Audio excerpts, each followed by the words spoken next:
अगर आप एडवोकेसी में स्टार्ट कर रहे हो, मैं नहीं जानता अगर आप ये करते हो या नहीं, पर आपको पक्का करना चाहिए।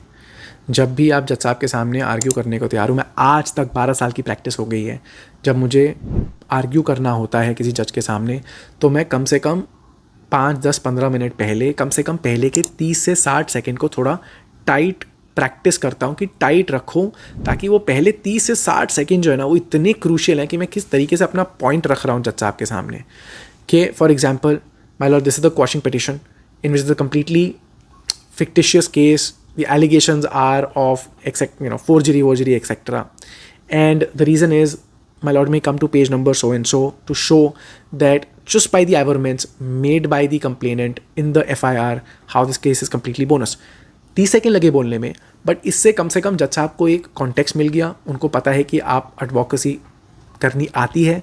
दूसरा, आप उनको सीधा पॉइंट पे लेके जा रहे हो, versus my lord, this is my petition under section 482 criminal procedure code for quashing the allegations are of cheating, and the incident is of 1st of October 2024.